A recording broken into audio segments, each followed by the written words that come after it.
జై కాంగ్రెస్ గట్టిగా ఈడున్నోళ్ళందరూ మా పాలమూరు జిల్లా కొల్లాపూర్ వాళ్ళు చాలా మంది ఉన్నారని నేను అనుకుంటున్నా. కొల్లాపురానికి వినిపించాలి మరి. జై కాంగ్రెస్, జై జై కాంగ్రెస్. ధన్యవాదాలు మిత్రులారా. ఈనాడు జూబ్లీ హిల్స్ శాసనసభ ఉప ఎన్నికల సందర్భంగా యువ మిత్రుడు శ్రీమతి సోనియా గాంధీ, మల్లికార్జున్ ఖర్గే గారు, రాహుల్ గాంధీ గారు అపారమైన నమ్మకం పెట్టుకొని మీ బస్తీలో పుట్టి మీ బస్తీలో పెరిగి మీకు సేవలు అందించాలని ముందుకొచ్చిన చదువుకున్న యువకుడు నవీన్ యాదవ్ను ఈనాటి ఉప ఎన్నికల్లో కాంగ్రెస్ పార్టీ అభ్యర్థిగా నిలబెట్టి ఈ ఎన్నికల కార్యక్రమంలో సభాధ్యక్షత వహించిన రాజ్యసభ సభ్యులు, మిత్రులు, జిల్లా పార్టీ అధ్యక్షులు అనిల్ కుమార్ యాదవ్ గారు ఈ కార్యక్రమాన్ని ఏర్పాటు చేసి ఈ ప్రాంత కార్పొరేటర్ మీ అభిమాన నాయకుడు బాబా ఫసీయుద్దీన్, అదే విధంగా ఈ కార్యక్రమానికి ముఖ్య అతిథులుగా పిసిసి అధ్యక్షులు మహేష్ కుమార్ గౌడ్ గారిని, అదే విధంగా మంత్రివర్గ సహచర సభ్యులు 2023 ఎన్నికల సందర్భంగా మీ అభిమానాన్ని గెలుచుకోవాలని ఎన్నికల్లో నిలబడితే ఆనాడు మీకందరికి ఒక మాట ఇచ్చిన అజరుద్దీన్ గారిని గెలిపించండి, మంత్రిని వేసి మీ ముందు నిలబెడతా అని. కానీ సమయం సరిపోకపోవడం వల్ల, కొన్ని సమస్యల్ని అధిగమించలేకపోవడం వల్ల అజరుద్దీన్ గారు ఆనాడు ఓడిపోయినా మీకిచ్చిన మాట ప్రకారం ఇవాళ మహమ్మద్ అజరుద్దీన్ గారిని ఈరోజు రాష్ట్ర మంత్రివర్గంలో మంత్రిగా ఈరోజు బాధ్యత తీసుకొని జూబ్లీ హిల్స్ ప్రజలకు ఇచ్చిన మాట ప్రకారం ఈనాడు వారు మంత్రిగా వచ్చి మీ ముందు నిలబడ్డారు. మిత్రులారా, ఇవాళ బీఆర్ఎస్ వాళ్ళు ఆటోలలో తిరుగుతున్నారు.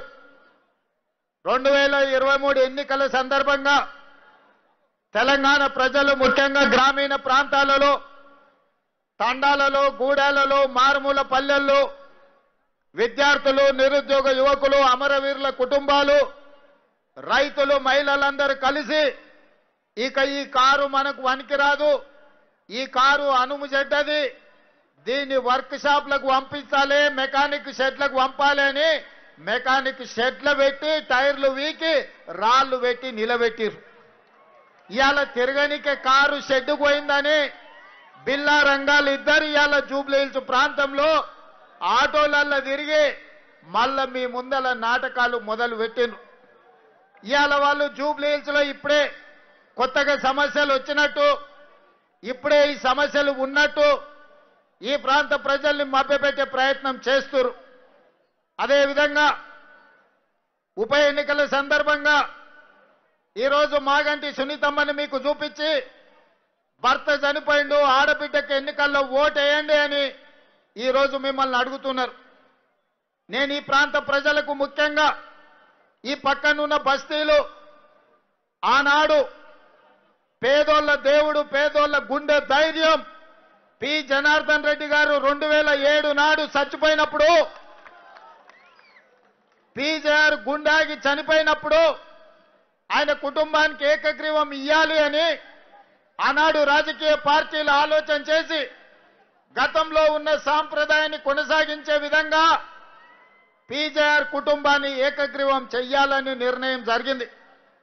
అందులో భాగంగానే ఆనాడు తెలుగుదేశం పార్టీ పెద్దలు నారా చంద్రబాబు నాయుడు గారు పీజేఆర్ కుటుంబానికి అభ్యర్థిని ఎన్నికల బరిలో పోటీ పెట్టకుండా ఏకగ్రీవంగా ఎన్నిక చెయ్యాలని ఆనాడు తెలుగుదేశం పార్టీ సహకరించి ముందుకు వచ్చింది. ఆనాడు చంద్రబాబు నాయుడు గారు పీజేఆర్ ఈ ప్రాంతానికి అందించిన సేవలను గుర్తించి ఎన్నికలు లేకుండా ఏకగ్రీవంగా ఎమ్మెల్యేను చెయ్యాలంటే చంద్రశేఖరరావు గారు ఎన్నికల బరిలో అభ్యర్థిని నిలబెడితే పీజేఆర్ కుటుంబం కేసీఆర్ ను కలవడానికి ఇంటికి పోతే 3 గంటలు గేటు ముందు నిలబెట్టి ఎర్రటెండలో కలవకుట్ట వెనక్కి పంపించి ఈ ప్రాంతంలో అభ్యర్థులు చనిపోతే ఎమ్మెల్యేలు చనిపోతే ఎన్నికలు తీసుకొచ్చిన దుర్మార్గుడే కసాయే కేసీఆర్ అని చెప్పి నేను ఈరోజు చెప్పదలుచుకున్నా. ఆనాడు పీజేఆర్ నీకంటే ముందు ఈ నగర సమస్యల మీద ఈ ప్రాంత సమస్యల మీద ఉమ్మడి రాష్ట్రంలో సమస్యల్ని పరిష్కరించాలని పోరాటాలు చేసిండు.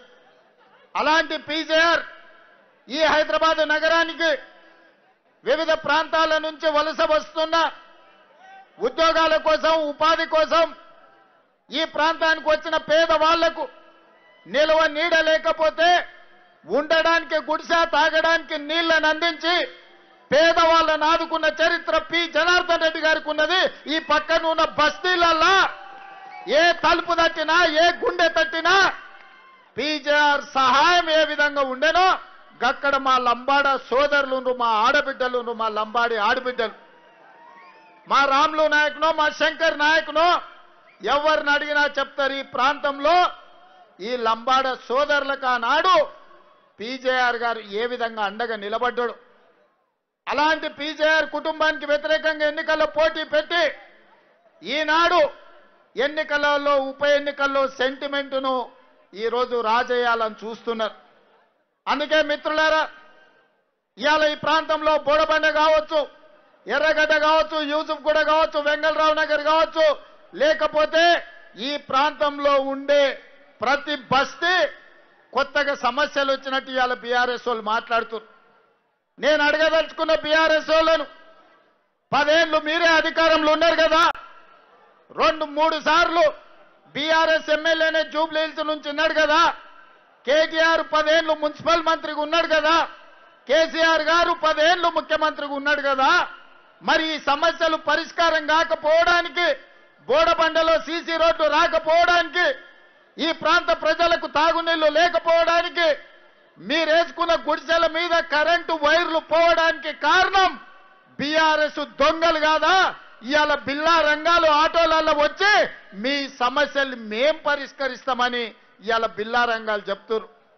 నేను అడుగుతున్నా, ఇవాళ తాడు లేదు బొంగరం లేదు, తాడు బొంగరం లేనోడు వచ్చి ఇవాళ బోడబండ బస్తీని నేను అభివృద్ధి చేస్తా అని చెప్తే నమ్మడానికి ఇక్కడ ఉన్నోళ్ళంతా అమాయకులా? మా పాలమూరోళ్ళు మంచోళ్లే గాని మా పాలమూరోళ్ళు ఏం అమాయకులు కాదు. మట్టి పని, తట్ట పని, పార పని ప్రపంచంలో ఎక్కడ ఉన్నా కష్టపడి పనిచేసే మేము మంచేందో చెడేందో గుర్తుపట్టనంత అమాయకులం కాదు. అందుకే ఇవాళ మమ్మల్ని నమ్మించి మోసం చేస్తే ఏమైతుందో పాలమూరు జిల్లాలో చూసిండ్రు బీఆర్ఎస్ వాళ్ళు.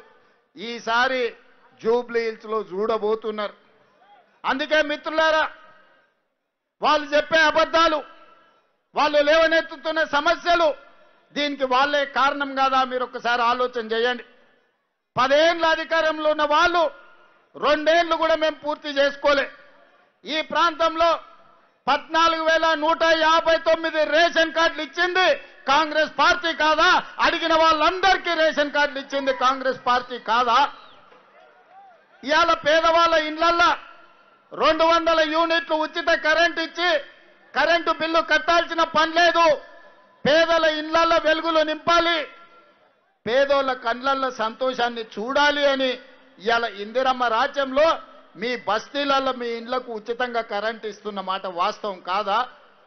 ఇవాళ ఇదే కాదు, ఆనాడు రేషన్ షాపుల్లో దొడ్డు బియ్యం కేసీఆర్ ఇస్తే ఆ దొడ్డు బియ్యము పశువుల దానాకు పంపించేది మా ఆడబిడ్డలు, మా లంబాడి ఆడబిడ్డలు ఈడు ఉన్నారు. ఆనాడు ఎవరన్నా కేసీఆర్ ఇచ్చిన బియ్యం తిన్నారా?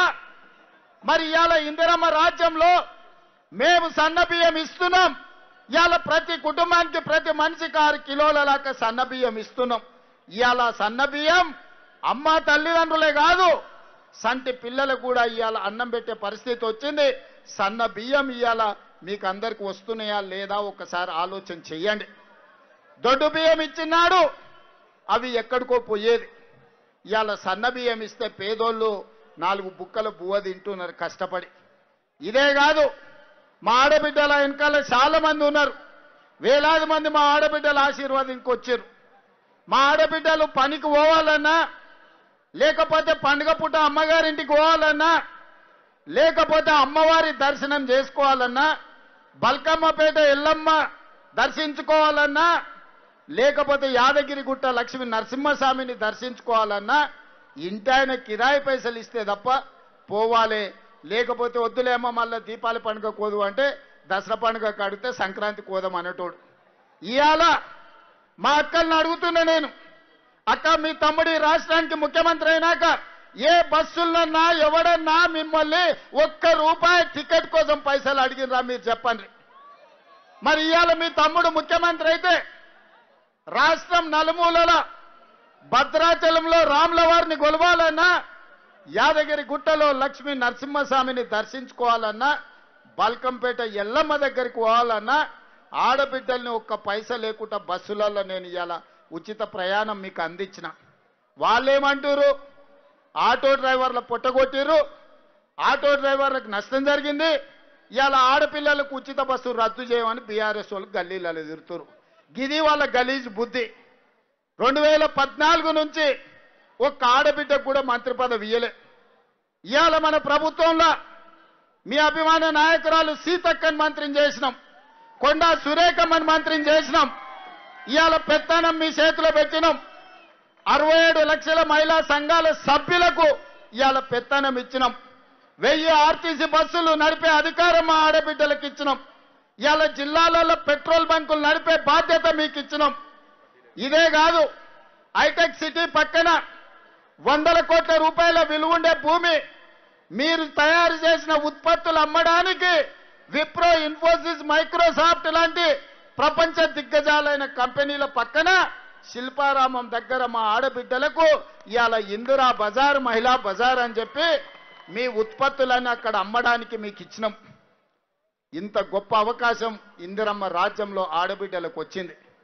ఇవాళ అధికారం ఆడబిడ్డల చేతులు ఉండాలి, ఆడబిడ్డ చేతుల నగదు ఉంటే పిల్లల చదువులకు వస్తాయని చెప్పి ఇవాళ మేము ప్రయత్నం చేస్తున్నాం. ఆనాడు ఇంటాయన చేతుల నగదు ఉంటే చక్కగా పోయి బెల్ట్ షాపులు ఇచ్చొచ్చేటోడు, అంతేనా అక్క? అవునా కదా? నిజం చెప్పండి. ఆ ఎల్లా ఇంటాయన దగ్గర నగదు ఉంటే సాయంత్రం బెల్ట్ షాప్ వాడు పండుగ చేసుకునేటోడు. ఇవాళ మా అక్కల చేతుల నగదు ఉంటే పిల్లలు బడిపోతుండ్రు, పండుగ పూట కొత్త బట్టలు కొనుక్కుంటారు. బస్సు ఉచితంగా ప్రయాణం ఇస్తే 2-3 వేలు 3-4 వేలు ఒక్కొక్క మహిళకు మిగులుతున్నాయి. 500 రూపాయలకు సిలిండర్ ఇస్తే మీకు న్యాయం జరుగుతుంది. ఇవాళ మీకు ఉచిత కరెంట్ ఇస్తే మీకు న్యాయం జరుగుతుంది. ఇవాళ మీకు రేషన్ కార్డు ఇస్తే మీ ఇంటికి సన్న బియ్యం వస్తున్నాయి. ఇవాళ ఇవన్నీ చేస్తున్నాం. అయినా ఇవి పరిష్కారం అంటే కాదు. మీ పిల్లలకు మంచి చదువులు ఇవ్వాలంటే మంచి పాఠశాలలు కట్టాలి. మీ కష్టాలు తీరాలంటే ఈ బోడబండ ప్రాంతంలో మీ తాగునీటి సమస్యను పరిష్కరించాలి. మరి ఇవన్నీ చేయాలంటే నేను ముఖ్యమంత్రి అయి 22 నెలలు గానికి వస్తుంది. ఒక్కనాడన్నా 3 సార్లు మీరు ఎన్నుకున్న ఎమ్మెల్యే అసెంబ్లీలో ఎప్పుడన్నా జూబ్లీహిల్స్ సమస్యలు మాట్లాడిండా? ఎన్నడన్నా మాట్లాడిండా? ఎన్నడన్నా వచ్చే కాగితం ఇచ్చిండా? పీజీఆర్ బస్తీలో పట్టాలు కావాలని అడిగిండా? మీకు నీళ్లు కావాలని అడిగిండా? మీ సీసీ రోడ్ల గురించి మాట్లాడిండా? మీ రేషన్ కార్డుల గురించి చెప్పిండా? మరి ఏమి చెప్పనప్పుడు 3 సార్లు అవకాశం ఇచ్చారు. ఇవాళ మున్సిపల్ మంత్రిగా కేటీఆర్ 10 ఏళ్ళు ఉన్నాడు. ఆ రోజు ఎందుకు ఈ సమస్యలు పరిష్కరించలే? అందుకే ఇవాళ ఈ బోడబండ ప్రాంత సమస్యలు పరిష్కరించాలంటే యువకుడైన నవీన్ యాదవ్ని ఇవాళ ఎమ్మెల్యేగా చేసి పంపించండి. మీ తరఫున మాట్లాడతాడు, మీ తరఫున కొట్లాడతాడు, మీ తరఫున కాగితం తెచ్చిస్తే చేయడానికి నేనున్నా. ముఖ్యంగా మా పాలమూరు జిల్లా బిడ్డలకు నేను అడుగుతున్నా, ఇవాళ మీ బిడ్డ ఇవాళ ఈ తెలంగాణ రాష్ట్రానికి ముఖ్యమంత్రిగా ఉన్నాడు. పనులు చేయించుకునే బాధ్యత మీది. మరి మీ తరఫున మాట్లాడాలంటే మీ తరఫున మాట్లాడే మనిషి మీ ప్రతినిధిగా ఉండాలి కదా. అట్లాంటిది వాళ్ళకు 3 సార్లు ఇచ్చిండ్రు. కేటీఆర్ కు 2 సార్లు 10 ఏళ్లు మంత్రి పదవి ఇచ్చిండ్రు. బీజేపీ కిషన్ రెడ్డి ఇవాళ కొత్తగా సమస్యలు చూసినట్టు మాట్లాడుతున్నా. అయ్యో మట్టి ఉంది గీడ బుడుతుందని. కిషన్ రెడ్డి ఎక్కడి నుంచి వచ్చినవా నువ్వు? 2014లో దత్తన్న ఉండే, 2019లో నువ్వే మంత్రి అయినావు, 2023లో మళ్ళా నువ్వే గెలిచినావు. మోడీ 3 సార్లు ప్రధానమంత్రి అయిండు. మరికి మట్టి తీసి సీసీ రోడ్లు వేయాలని మనం తెచ్చినవా? బోడబండకి ఎప్పుడైనా నీ ఎంపీ నిధుల నుంచో కేంద్ర మంత్రిగా 10 పైసలన్నా తీసుకొచ్చినవా? ఇవాళ పండ్లికలు ఇచ్చుకుంటూ వచ్చిన. అయ్యో మీకు సమస్యలు ఉన్నాయి, మీ సమస్యలు పరిష్కరిస్తామని. ఈ దేశానికి ప్రధానమంత్రిగా నరేంద్ర మోడీ ఉన్నాడు. ఏం తెస్తావో తీసుకురా, ఇంకా 10 రోజులు ఉంది పోలింగ్. ఏం తెస్తావో ఢిల్లీ నుంచి, అంతేగాని గల్లీలలో వచ్చి ఇవాళ 1, 2 అని కథలు చెప్తున్నాడు. పార్లమెంట్ ఎన్నికల్లో బీఆర్ఎస్ వాడు ఓట్లన్నీ బీజేపీని కేపించిండు.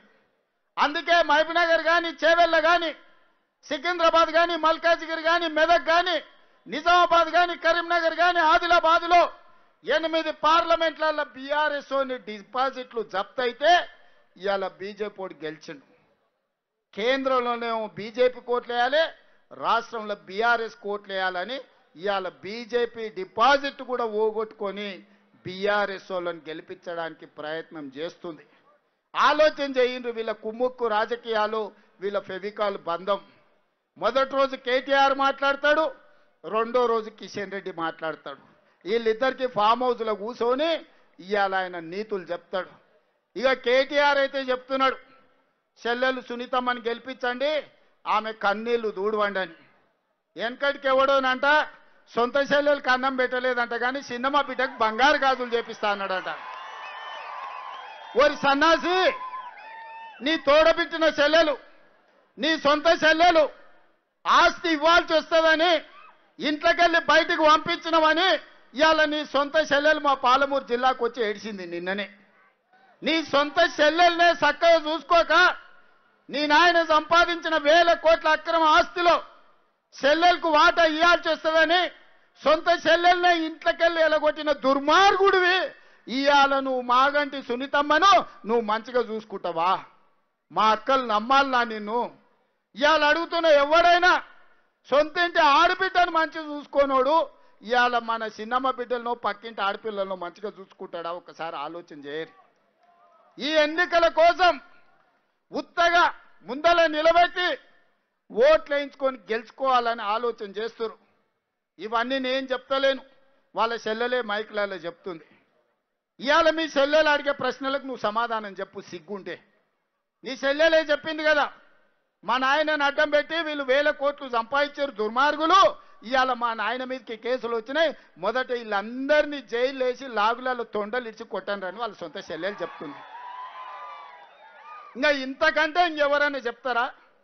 ఏ ఆడబిడ్డ అయినా పుట్టింటి మీద ఆరోపణలు చేయదు.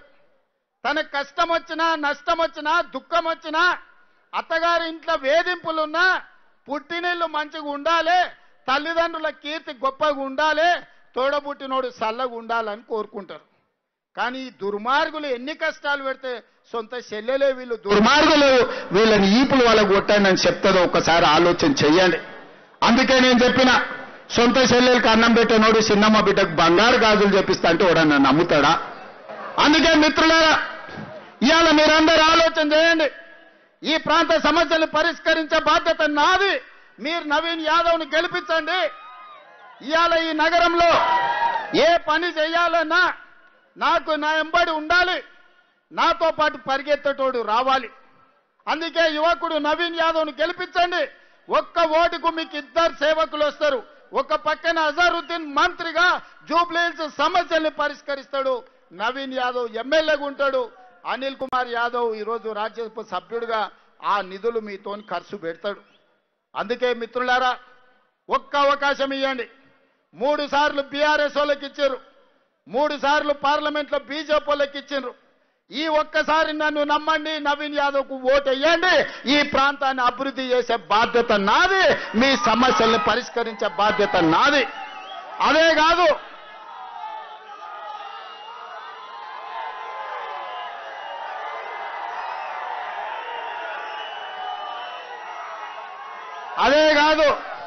మా బాబా చెప్తున్నాడు, అన్న ఈ ప్రాంతంలో పీజేఆర్ గారికి ఎక్కువ మంది అభిమానులు ఉన్నారు.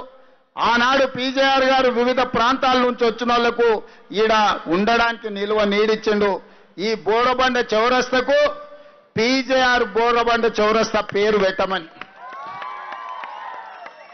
తప్పకుండా విజయోత్సవ ర్యాలీకి మళ్ళా ఇక్కడికి వస్తాం.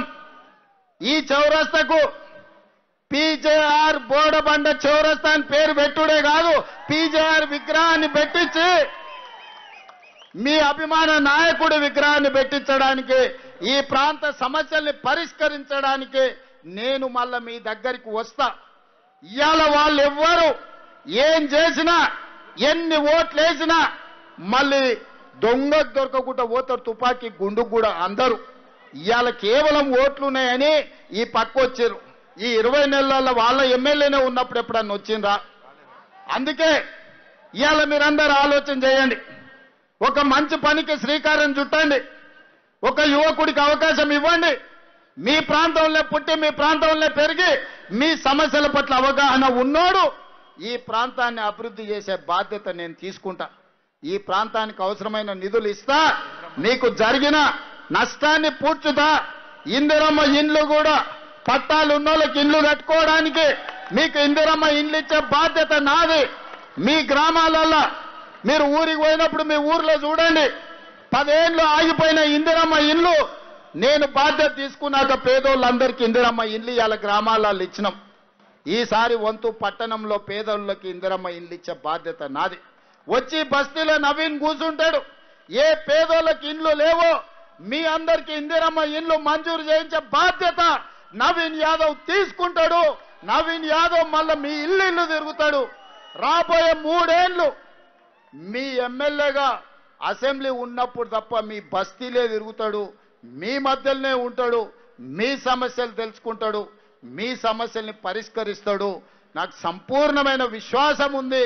2014 నుంచి గెలిచినా ఓడినా కష్టాలలో కన్నీళ్లలో మీకు తోడుగా నిలబడి ఓటమిని దిగమింగుకొని మీకోసం మీ అండగా నిలబడ్డాడు నవీన్ యాదవ్. రేపైనా మీకు అండగా ఉంటాడు, మీకు సేవ చేస్తాడు. మీరందరూ కూడా నిండు మనసుతో నవీన్ యాదవ్ను మీరు ఆశీర్వదించండి. మీరు ఆశీర్వదిస్తే ఈ ప్రాంతానికి 100 కోట్ల రూపాయల నిధులు తీసుకొచ్చి ఈ ప్రాంతాన్ని అభివృద్ధి చేసే బాధ్యత నేను తీసుకుంటా అని చెప్పి మీ అందరి దగ్గర సెలవు తీసుకుంటున్నా. గెలిపిస్తారా? గెలిపిస్తారా? బాబా చెప్పినట్టు 30,000 మెజార్టీ జూబ్లీ హిల్స్ లో రావాలి. వస్తుందా? ఇస్తారా? సిద్ధమేనా? సిద్ధమేనా? సిద్ధమేనా? జెండాలు పట్టుకున్న వాళ్ళు ఏమంటలేరు. సిద్ధమేనా? సిద్ధమేనా? వెనకాల ఉన్నోళ్ళు సిద్ధమేనా? సిద్ధమన్నోళ్ళందరూ చేయి పైకెత్తండి. జై కాంగ్రెస్, జై జై కాంగ్రెస్.